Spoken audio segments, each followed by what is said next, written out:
T'as forcément déjà entendu quelqu'un dire que Dieu n'existe pas, car il laisse beaucoup trop d'horreurs arriver. Comment accepterait-il que des malades mentaux tuent des dizaines de gens et que des guerres en tuent des millions? À la base, ils veulent bien des humains, non? Cet argument paraît irréfutable. Pourtant, si Dieu existe, il a bien fait de laisser le mal se propager, car sans lui, rien n'aurait de saveur. Ta vie serait à en mourir. Tu dois sûrement penser que je suis débile de penser ça, car la souffrance humaine ne doit pas être glorifiée. Ça n'a aucun sens de penser que le mal est positif. Pourtant, c'est la vérité. Car sans expérience négative, personne ne ressentirait la peur et personne ne voudrait faire avancer les choses. Donc, pour que tu comprennes parfaitement mon propos, on va explorer la vie de Clément, mais dans deux univers parallèles différents. Le premier, c'est notre univers, notre monde. Il est né dans un quartier classique de la banlieue de Paris, ni riche ni pauvre, jusqu'à ses 13 ans, il vit sans accroc. Tout se passe pour le mieux, malgré certains événements extérieurs comme des guerres ou des attentats, mais bon, il les vit pas, donc ça lui fait pas grand-chose. Et un jour comme les autres, vers 22h, quelqu'un rentre chez lui. Sa mère et lui étant couchés et son père étant en voyage d'affaires, il se demande qui c'est bizarre. Ce soir, un cambrioleur est rentré chez lui, pensant qu'ils étaient partis en voyage avec son père. Habitué à ce que tout se passe bien, lorsque la mère de Clément le surprend à fouiller dans le salon, il panique, la poignarde puis s'enfuit. C'est l'un des pires traumatismes que l'on peut ressentir enfant. Vraiment, personne n'aurait aimé être à sa place. Mais cet événement tragique va activer quelque chose de spécial chez lui, la haine. Or, la haine est une énergie. Chez Clément d'ailleurs, elle est extrêmement puissante. Ainsi, s'offre à lui deux choix. Utiliser cette énergie pour s'autodétruire, tomber en dépression, voire même pire, ou bien utiliser cette énergie pour construire un monde meilleur. Ça sonne bateau, mais il pourrait très bien construire une entreprise de caméras de sécurité pour que plus jamais un événement comme celui qu'il a vécu ne se reproduise. En l'honneur de sa mère et grâce à la haine qu'il a accumulée,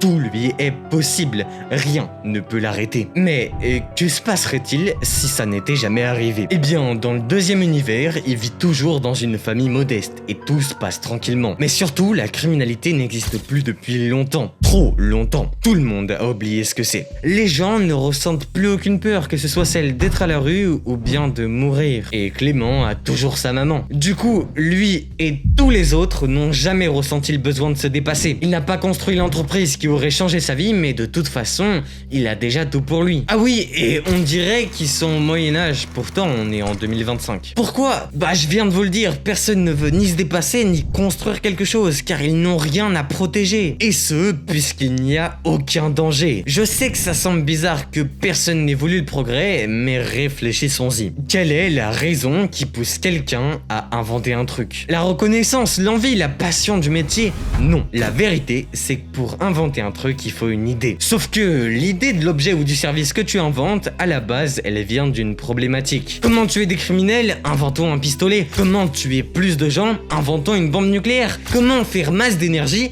Utilisons la même énergie nucléaire qu'avant. En gros, c'est comme ça que ça fonctionne. Mais dans un monde sans problème où tout le monde est satisfait de ce qu'il a, personne n'inventerait quoi que ce soit et il n'y aurait aucun progrès. Or, la race humaine, qu'elle a été créée par un dieu ou un enchaînement improbable de réactions chimiques et physiques, dans tous les cas, son but est de s'améliorer. Notre cerveau, dont nous a fait cadeau la nature, en est la preuve ultime. Une machine a évolué plus rapidement que la sélection naturelle. Cette machine a besoin de stimulation pour marcher, mais si on les enlève, elle ne sert plus à rien. C'est pour ça qu'existe la mort. Une peur terrible et constante qui permet à notre cerveau d'avoir toujours sous la main un problème à régler. Donc, heureusement que des psychopathes sont là pour nous rappeler que la mort peut frapper à tout moment. Car, sans le vouloir, il nous permet de mieux nous protéger et donc de nous améliorer. Et au final, l'univers parallèle où vit le Clément qui a toujours sa maman n'existerait pas comme je l'ai décrit. Car la mort de vieillesse existera toujours et cela permettra constamment aux humains de devenir meilleurs. Donc dans cet univers parallèle, la médecine aura progressé, entraînant avec elle plein de disciplines différentes. Ce monde ne serait donc pas encore au Moyen-Âge. Alors pourquoi je te dis n'importe quoi? Quel est l'intérêt de glorifier la mort d'une mère? En fait, mon but n'est pas de glorifier la mort de qui que ce soit, mais plutôt de te faire comprendre deux choses. Premièrement, qu'une vie sans challenge, c'est pas marrant, donc les difficultés sont là pour te faire apprécier tes victoires. Et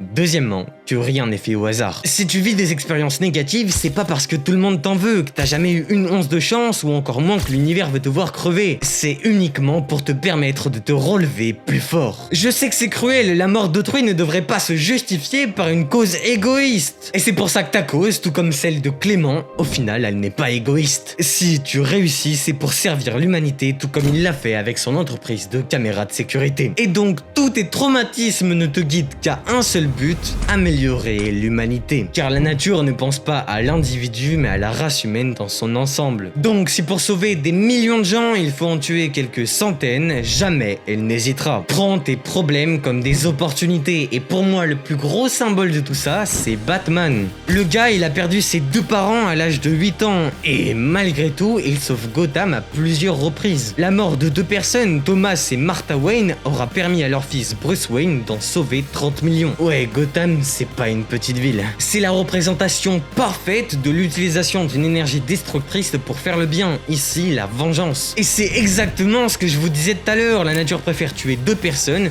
plutôt qu'engloutir une ville tout entière. Ouais, c'est une œuvre de fiction, mais dans la vraie vie, ça marche aussi comme ça. Tu ne travailles que dans un seul but, atteindre un rêve idéalisé que tu as transformé en un objectif de vie. Mais cet objectif, ce rêve, à la base, il vient d'un traumatisme ou bien d'une peur profonde. Regarde, moi par exemple, j'ai peur de pas avoir réussi à temps, car je suis persuadé que quand l'intelligence artificielle arrivera vraiment, si j'ai pas encore réussi, moi et toute ma famille, on sera dans la merde. Sérieux, les changements seront énormes, les diplômes seront inutiles et les écarts de classe gigantesques. Donc je vais être à l'abri avec ma famille quand ça arrivera, et plutôt que de faire partie des pauvres à tout jamais, je préfère faire partie des riches. Certains diront que ma peur est irrationnelle, mais comme dirait l'autre, il vaut mieux se préparer au pire et espérer le meilleur. Alors abonne-toi pour réaliser mon rêve. Non, je rigole, ne clique sur le bouton rouge que si tu aimes vraiment mon contenu et pas parce que t'as pitié de moi. Maintenant, je sais que t'es pas trop con puisque tu regardes mes vidéos, donc tu dois sûrement te poser cette question. Que tirer de tout ça? Et si tu te la poses pas, déjà apprends à te poser ce genre de questions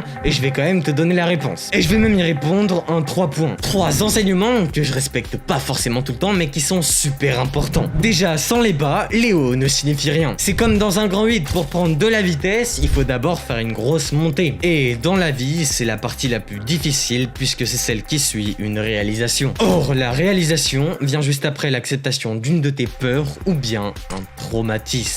Moi par exemple, c'est juste après que j'ai compris qu'il fallait que je me bouge le cul pour devenir riche et changer ma vie que j'ai lancé cette chaîne YouTube. Et les quelques centaines de vues sur mes vidéos, même si je suis super content que mon contenu vous plaît, bah parfois ça me fait un peu mal. Genre j'aimerais tellement plus. Et au final, si toi aussi tu traverses une période difficile, sûrement bien plus que la mienne, rappelle-toi d'apprécier. Car en ce moment tu te sens vivant et c'est magnifique. T'as un but dans la vie, tu donnes tout pour lui, donc profite tant que ça dure. Ouais, c'est vraiment bizarre, mais ceux qui ont réussi disent parfois qu'ils sont nostalgiques de cette époque, car c'est celle où ils se sentaient le plus vivants. Ensuite, considère les difficultés comme des tests. Regarde, en cours de maths, ou plutôt en éval de maths, t'abandonnais pas à la moindre division. Non, même si c'était dur, même si t'avais la flemme, tu donnais tout ce que t'avais.